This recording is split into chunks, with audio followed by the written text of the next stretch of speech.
माझी विनंती आहे सगळ्यांना की बाकीच्या ज्या काही आंदोलनाचे प्रकार आहेत, कोणी उपोषण करताय, कोणी मोर्चा काढताय, कोणी शासन निर्णयाच्या संदर्भामध्ये कागद वगैरे जे आहेत फाडतात, काय करतात, असं जे पाहतोय मी, मला असं वाटतं की तूर्त आपण ह्या सगळ्या गोष्टी त्वरित थांबवाव्यात. मराठा आरक्षण संदर्भात कालच महाराष्ट्र शासनानं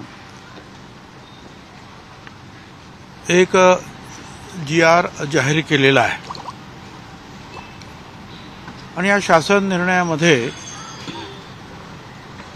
असलेली काही वाक्य, काही शब्द याबद्दल निश्चितपणे अजूनही संभ्रम आहे आणि या संदर्भातले वेगवेगळे अर्थ लावून जे आहेत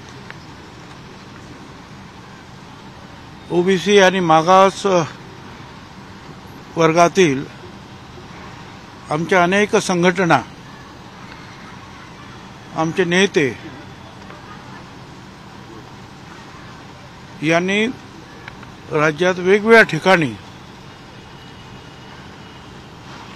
कुठे कलेक्टर, जिल्हाधिकारी किंवा इतर ठिकाणी निवेदनं देणं, काही ठिकाणी मोर्चे काढतायत, अनेक ठिकाणी जे आहे शासन निर्णय जे आहेत कोण फाडताय, कोण काय करताय, हे सगळं सुरू आहे. मी आपले इतर OBCचे जे नेते आहेत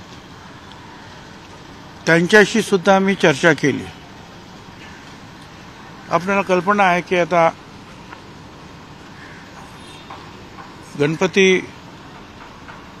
गणेशोत्सव सुरू आहे. आता 2 दिवसामध्ये जे आहे विसर्जन वगैरे जे सुरू होणार आहे. अनेकांच्या घरी सुद्धा गणपती असतात, अनेक कार्यकर्ते सुद्धा या कार्यक्रमात असतात. काही ठिकाणी उपोषणं सुद्धा सुरू आहेत OBCच्या कार्यकर्त्यांची आणि नेत्यांची. माझी या सगळ्यांना विनंती आहे की आम्ही सर्वच इथे अनेक जे कायदे तज्ज्ञ आहेत, वकील आहेत, त्यांना हे सर्व कागदपत्र देऊन या संदर्भामध्ये जे काही संभ्रम आहेत त्याबद्दल त्यांची मतं आम्ही अजमावत आहोत, माहिती घेतो आहोत. आवश्यक असेल तर निश्चितपणे जे आहे त्यांच्याशी चर्चा करून कदाचित सोमवार मंगळवारपर्यंत, कारण आता उद्या 1-2 दिवस गेले की आता गणपती आणि विसर्जन आणि रविवार वगैरे आहे, तर कोर्टात, हायकोर्टात जर जाण्याची सुद्धा आमची तयारी आहे. पण त्या संदर्भामध्ये आपल्याला अनेक कागदपत्रांची जे जुळवाजुळव करावं लागते, आवश्यकता भासते. आम्ही सगळेच लोक जे आहेत मुंबईमध्ये या संदर्भामध्ये वेगवेगळ्या कायदे तज्ज्ञांशी चर्चा करतो आहोत. सगळ्यांशी चर्चा केल्यानंतर सर्व आमच्या नेत्यांशी माझी आपणा सगळ्यांस विनंती आहे की आपण अगदी शांतपणे, अनेकांनी ते काम केलेलं आहे की जिल्हाधिकारी कार्य, तहसील कार्यालयामध्ये आपली पत्रकं देणं आणि OBCच्या हक्कावर गदा येणार नाही अशा प्रकारची जी आहे शासनाकडे मागणी करणं, हे काम केलेलं आहे. आणखीन काही ठिकाणी राहिलं असेल तर त्यांनी ते करावं. पण ते सोडून माझी विनंती आहे सगळ्यांना की बाकीच्या ज्या काही आंदोलनाचे प्रकार आहेत, कोणी उपोषण करताय, कोणी मोर्चा काढताय, कोणी शासन निर्णयाच्या संदर्भामध्ये कागद वगैरे जे आहेत फाडतात, काय करतात असं जे पाहतोय मी. मला असं वाटतं की तूर्त आपण ह्या सगळ्या गोष्टी त्वरित थांबवाव्यात अशी मी आपणाला विनंती करतोय. आम्ही याचा अभ्यास करून योग्य तो निर्णय घेणार आहोत.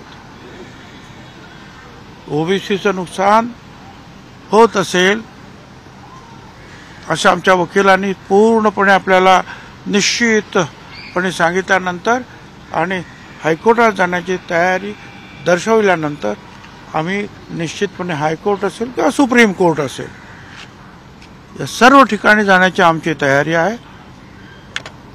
पण त्यासाठी आपल्याला कल्पना आहे 1-2 दिवसाची आणखीन आवश्यकता आहे.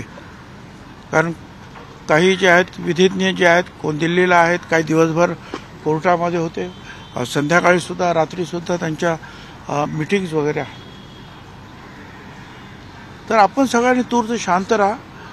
फक्त निवेदनं देणं याच्या पलीकडे सगळ्यांना मी सांगतो की उपोषणात बसलेले जे आहेत, अंतरवेली सराटीमध्ये सुद्धा बसलेले आहेत, नागपूरमध्ये बसले, इतर ठिकाणी बसले. माझी विनंती आहे सगळ्यांना की आपण हे सगळी उपोषणं सोडावीत. शांततेनं जे आपलं म्हणणं जे आहे सरकारी दरबारी लिहून त्यांना कलेक्टर किंवा तहसीलमध्ये द्यावं आणि वाट पाहावी. सर्व ओबीसी नेत्यांशी चर्चा करून पुढील काय निर्णय आहे तो मी आपणास निश्चितपणे कळवेन. धन्यवाद. निर्णय घेणार आहात साधारण कालावधी काय? धन्यवाद.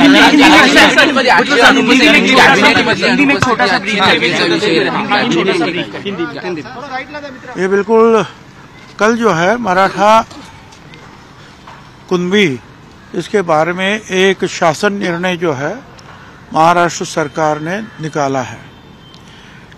इससे जो है ये ओबीसी के हमारे अनेक जो हमारी संगठना है, हमारे कार्यकर्ता है, लोग हैं, नेता है, वो उनके दिल में जो है एक संभ्रम निर्माण हुआ है कि ओबीसी के ऊपर अन्याय हो रहा है. और कुछ लोग जो है इसके बारे में जो है रास्ते पे उतरे हैं, आंदोलन कर रहे हैं. मैं उन सभी को, कोई जो है भूख हड़ताल पे बैठे हैं, मैं उन सबको जो है दरख्वास्त करना चाहता हूं कि हम लोग जो है, जो वकील है, कायदा जानने वाले तज्ञ हैं, उनसे हम बातचीत कर रहे हैं उस शासन निर्णय के बारे में. मगर बाकी जो है उनकी तैयारी करने के लिए अगर हाईकोर्ट सुप्रीम कोर्ट में जाना आवश्यक है तो उसके लिए कागजात जमा करना होगा, तैयारी करना होगा, और उसके लिए भी 2-4 दिन तो लग सकते हैं. हम देख रहे हैं कि अभी गणेश जी की पूजा चल रही है, गणेश उत्सव हो रहा है, विसर्जन का भी दिन नजदीक आ रहा है. तो ये सामने ये मद्देनजर देखते हुए मैं सारे लोगों को, हमारे कार्यकर्ता, हमारे नेता, उनको मैं दरख्वास्त करना चाहता हूं कि हम इसके ऊपर ध्यान दे रहे हैं. चर्चा हो रही है वकील लोगों के साथ. अगर उसमें जो भी कुछ गलत है तो उसके बारे में जो भी रास्ता अपनाना है वो उनको पूछकर हम जरूर आगे जाएंगे. मगर फिलहाल हम सब लोग मैं इतनी विनती करना चाहता हूं, आप लिखित स्वरूप में ओबीसी के ऊपर, ये जो पिछड़ों के ऊपर अन्याय ना हो, ये लिखकर जो है हमारे जो जिलाधिकारी है, तहसील है, वहां जाकर दे दे. बाकी जो आंदोलन जो है रास्ते पे उतरे हुए लोगों को या उपोषण में जो भूख हड़ताल कर रहे हैं उनको सब में मैं दरख्वास्त करना चाहता हूं कि आप तुरंत जो है इसको रोक लीजिए. अगर कुछ है तो हम बाकी सारे जो है हमारे पिछड़े जो नेता, पिछड़े वर्ग के नेता हैं, उनसे जो है सलाह मशवरा करके आपके सामने जरूर आएंगे. तब तक आप लोग सब लोग शांति रखिए.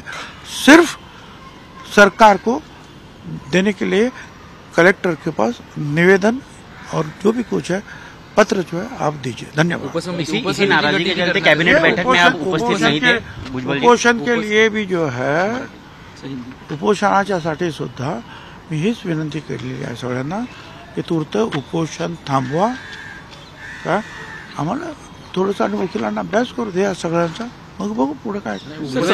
कैबिनेट में आप आज नहीं थे, कैबिनेट में हाँ तो मैं तो आप ये तो आपको हाँ तो ये तो मालूम है ना आपको। सरकार में और भी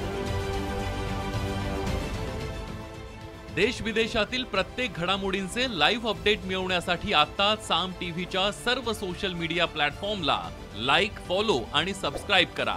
तसंच सर्व नोटिफिकेशनसाठी बेल आयकॉन प्रेस करायला विसरू नका।